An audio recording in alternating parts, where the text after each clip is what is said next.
Greetings, fellow readers. This is Rambling Collector here, back with another comic review for all of you today. And if you've seen my previous video, that being Blackest Night, the last video I decided to do for the Halloween 2023 reviews, then I thought to myself, what would be the best way to start out the next month of 2023? What would be the best comic to review for November 1st? And it immediately came to me. Brightest Day, specifically the Brightest Day Omnibus by Geoff Johns and Peter J. Tomasi. And if you know about this comic or Blackest Night, then you'll already know how this story goes. But if you haven't seen my video already for Blackest Night, then what the heck are you doing here? Go back and go watch that one first before you start on this one here. But if you have seen that video and you're just now tuning in for Brightest Day, then let's go ahead and get started, shall we?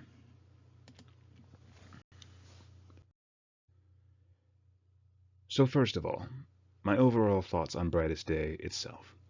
I believe that Brightest Day serves as a great follow-up to Blackest Night, highlighting all of the characters brought back from the dead at the end of the Blackest Night omnibus. Characters such as Martian Manhunter, Firestorm, Aquaman, and Hawkman and Hawkgirl. So, with all that has happened now, all these main characters have been brought back, each one of them assigned a specific task by the entity, which will allow them to fully have their lives restored. Now, even though they are, that's what I'm looking for, they are brought back from the dead, there are still some hiccups here and there.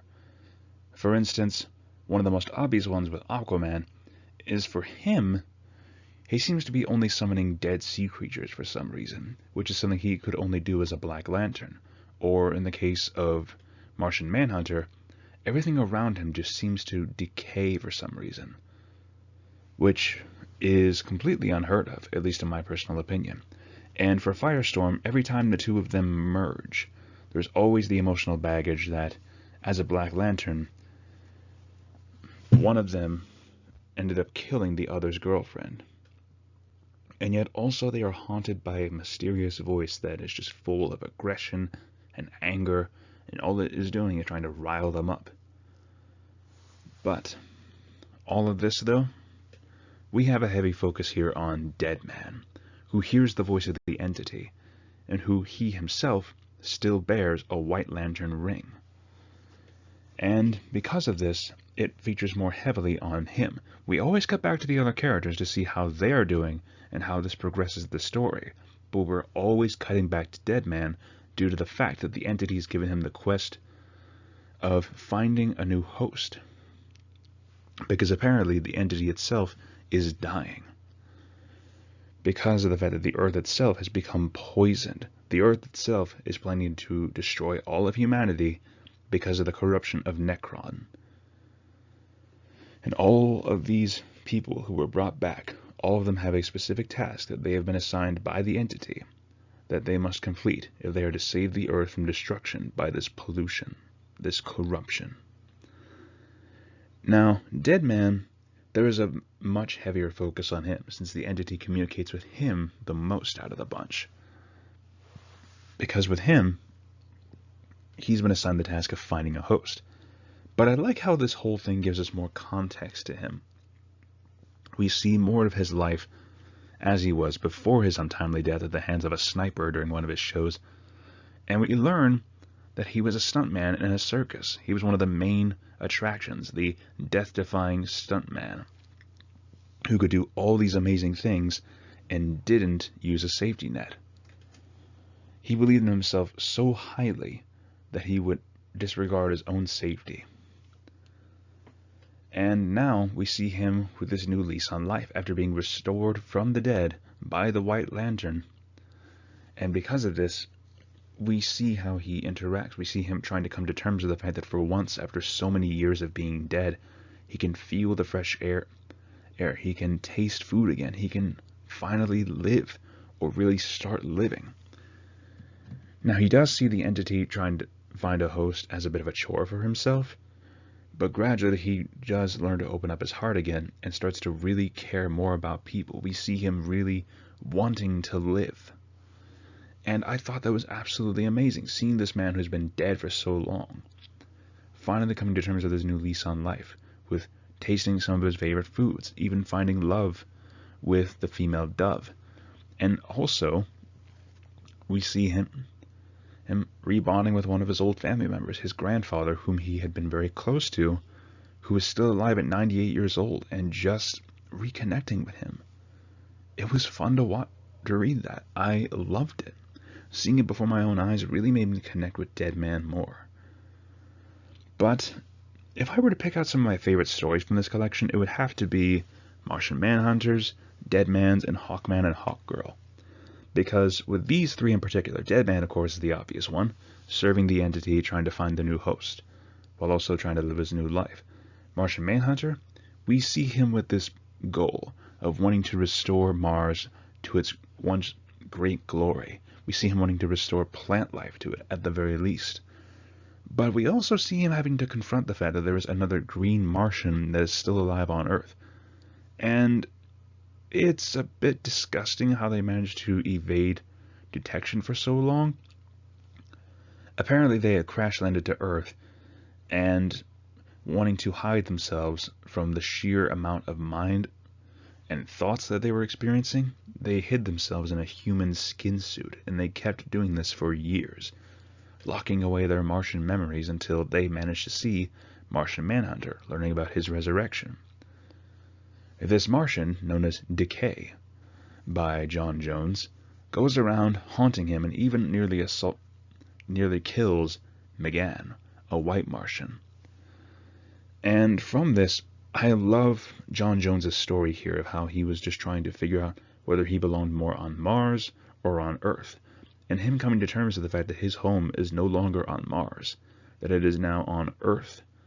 It was a great story of acceptance of the past, knowing that no matter what, even if he could bring life back to Mars, some of it would be a falsehood or a lie.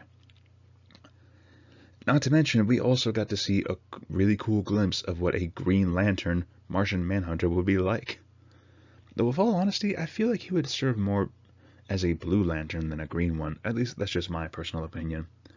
But Hawkman and Hawkgirl, my god, where do I begin with them? Where do I even begin? With these two in particular, they are really adapting more to their new lease on life, but an old enemy of theirs, Hathset, is uncovering all of their ancient bones on Earth, and using them to build a gateway to another world. And then, of course, apparently helping out Hawkgirl's mother to escape from the planet that they've just arrived on, Hawkworld, and then somehow winding up on the home planet of the star Sapphire Core of Love, Zamaron. And finding out for myself a lot of their backstory, which I'll reveal later in Random Thoughts, it was wow. I can't even begin to put into words how insane it was. But then, as a final little piece here, this serves as the gateway to introduce two characters from DC Vertigo, them being John Constantine and Swamp Thing. In this comic, serves as a great way to introduce them into the mainstream DC universe. And if you followed my channel for a while, you'll know that I'm a huge fan of the DC Vertigo line. And as such, I really need to go back and read more of those titles. And I probably will here on this channel a little bit once I get more of them. But that being said, though, let's move on to the art style.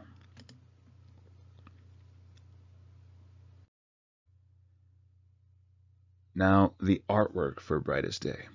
Where do I even begin? In contrast to Blackest Night, which has a lot of dark undertones with blacks, grays, and dark blues, everything else in between, Brightest Day, as a counter to that, is popping with so much color that it is amazing to behold. You have all these whites, yellows, reds, greens especially. All of it is just popping out all over the place, and I love it. But also, we get one of the biggest things ever, Green Lantern Martian Manhunter, which I never thought I would see, but I want more of it, please. I mean, just look at that panel on the right. A Green Lantern Martian Manhunter, just yes, look at that, especially with the red chunk of Martian ore in his chest. I love it. I love every second of it, and I need more of this, please. More. All that being said, though, I also like this one part in the center here where Dead Man as he is the bearer of a white ring, he is connected to all these living beings that have been brought back by the white light. And it's really fun to see that. But, moving on though, let's put some random thoughts out here.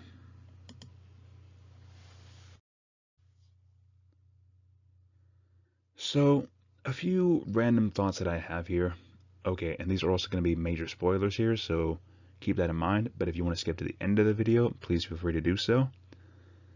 I will say I don't like what they did with Dead Man at the end.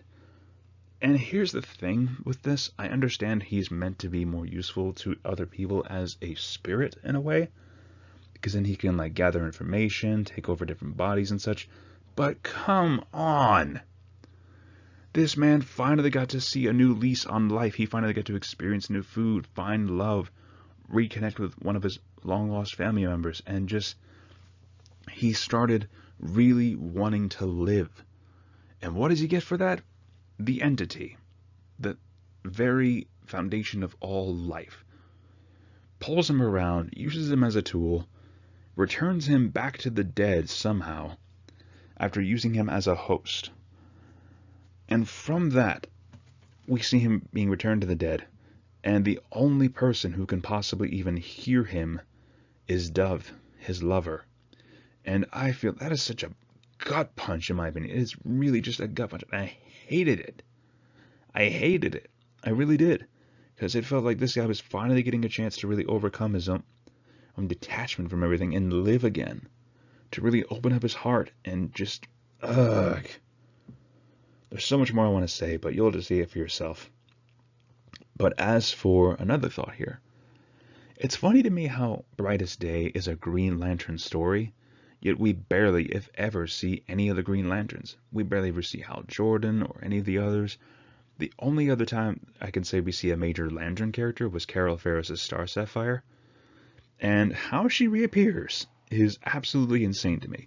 So going back to Hawkman and Hawkgirl, we have Hawkgirl's mother invading Zamaron, and it pops up with a panel of Carol Ferris, the Star Sapphire, with the very entity of love, the Predator, right next to her.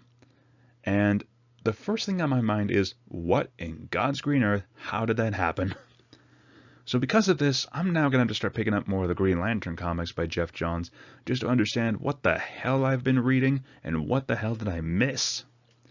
Because there was a lot of other detached cliff notes that were left at the end of Blackest Night. For instance, what happened to Parallax when he was pulled away from Hal Jordan? Why is the Predator now loose? What else is going on? I don't know. But now I'm very curious to find out more. I'm genuinely wanting to read more of the Green Lantern stories because of Blackest Night and now Brightest Day. So you might see more Green Lantern videos pop up here pretty soon, as well as Green Arrow and a few others that I have planned for this channel. But regardless though, I liked how Brightest Day was a lot shorter at the very least. It does wrap up a few loose ends at the very least. But with that being said, let's move on to the final score. So overall, if I were to give Brightest Day, the omnibus, a solid score, I'd say it deserves a good 10 out of 10. It was bright, it was colorful, it wraps up some loose ends to it, while also opening the gate for other new stories to appear, like Constantine and Swamp Thing. But now it's also fueled my hunger to read more of the Green Lantern stories, as well as maybe check out more stories in the DC Comics in general. I'm genuinely curious to read more of Green Lantern now, but Green Arrow has also been on my list because he's one of my favorite DC Comics heroes. Anyways, you guys, if you've stayed to the end of this video, thank you so much for listening. It really means a lot that you care to listen to this crazy man's ramblings. And I hope you enjoyed this video. If you did, feel free to leave a like, comment your thoughts on the video down below, or subscribe if you're interested for more future content. I promise you, I might surprise you with some of the books I talk about on this channel. You might find something new, or you'll hear me talk about something older. You never know. Anyways, once again, if you guys have any suggestions for any comics you want me to check out in the future, please do not hesitate to let me know. I will always look into them and check them out. And believe me when I say, I fully intend to review them at some point or another. I might not get to them immediately, but I can guarantee you that I will keep my promise to look into them.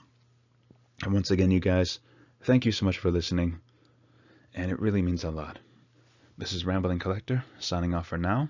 Have a great day, fellow readers. I'll see you in the next video.